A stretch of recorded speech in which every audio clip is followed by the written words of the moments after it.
Out of the blue, we have this funny business in Ukraine. And it's the Russian troops moving in. And suddenly, you're all being told to see, Putin as the biggest enemy on the face of the earth. And I've even seen people he's lots of memes comparing him to Hitler and everything like that. Now, here's where it gets speculative, okay? Sit yourself, relax in front of the monitor, get yourself relaxed, and get ready for this one. Uncle Thomas is going to deliver you a fucking woozy and a half, okay? We are told that there are battles going on the Chernobyl site. And as a result, I don't know if it's true or not, I'm just saying, there's so much fake footage coming out. We're being told there's battles going on. We're just going what the media is telling us, using rockets and bombs and tanks on the Chernobyl region, okay, around the reactor. And we're being told that as a result, the microparticulates of plutonium and strontium are being whipped up into the atmosphere as dust by the shelling and the so on, the explosions, right? Now, what are we told is the primary thing that happens to someone when they get radiation sickness? Their immune system fails, their T cells die, and they get melanomas first and then regular cancers, and they die. AIDS. What are we learning more and more about the immunosuppressants of the foghorn leghorn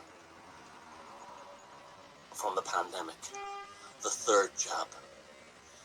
That the people who got the third jab, we're seeing, and they're actually coming in quite confirmed now. At first they were highly speculative. That, not saying that everyone who got the third one is all going to get AIDS, but it looks like it's a problem. It's a problem.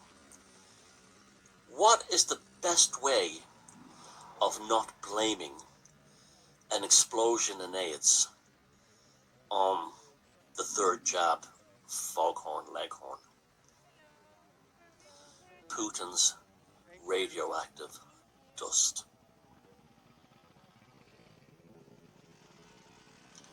Can you see where I'm going with this? Can you see now? The theatrics of the thing is so bizarre that the normies are filling the social media with images from movies that have not even anything to do with that conflict, and saying, oh, look at the poor people. It turns out that the president of that country in Central Europe that's being under attack by Bhutan basically became president through a reality game TV show. Essentially. But he played a reality TV show president of Ukraine and became the president. The circus never ends. We're seeing videos of nightclubs and raves happening like it's not in Ukraine, in Kiev, like it's not an issue. And then we had that man John yesterday. I'm going to put that video back up. The problem was he wanted his face removed. Quite right, you have to respect that. But saying yes, it's real and people are panicked, but it's so you don't even know. In another time, people would have said, I took the foghorn leghorn and my immune system collapsed and I lost my T cells. It's the fault of the foghorn leghorn. And they turn around now. They can't say that because it's Putin's plutonium and strontium dust falling on Europe from the battle. You mark my words. In the next few weeks, you're going to see. This is what I will predict. In the next few weeks and months ahead, you're going to hear stories about the plutonium dust at Chernobyl has been kicked up and is now causing immunosuppressant complications with people in Europe and around the world. You can take that one to the bank. That's one I will predict that they will do. And what will that be? It'll be a cover story. And why will it be a cover story? Because there's no such thing as independent journalism anymore. During the Rona, independent news TV people were given salary gravy to actually report on the government verbatim. They were actually being paid extra money. And that's to brainwash and terrorize the population. Now today, to show the effectiveness of that, today we had the dropping of the mask mandate here in Ireland, so you don't have to wear a mask if you don't want to. I would say the majority of males under 30 are all wearing masks still outdoors. I say about 50% of them under 40, and there's still loads of them driving around with the masks on their face inside their cars alone. This is what we're dealing with. We're dealing with a population who simply can't think because they've no self-reference. Especially the younger ones, the ones say under 30, they've grown up in a world where you're given a medal for taking part and not just for winning. And when you're given a medal for just taking part and not winning, you achieve nothing in life. You don't learn how to actually accept pain and suffering.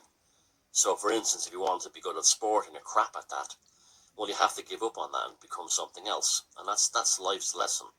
But if everyone gets a medal for taking part, all you have is an equilibrium of mediocrity.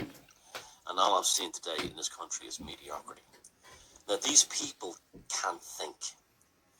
They can't. You can show them all the Klaus Schwab stuff and they won't believe it, even though it's the old words, the madness of it.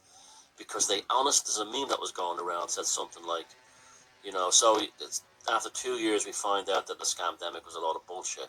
And the person goes, yeah, you were right, but how did you know? It's only been announced on TV now. That's literally what they're like. So, I hope it's not true.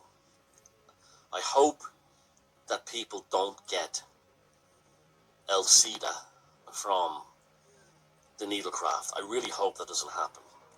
But if they do, they now have the perfect mechanism to blame it upon. Bhutan's strontium and plutonium dust. They think of everything. They're unbelievably devious. And a part of me thinks that re-released video of the 9/11 thing is a flag, a message sent out there saying,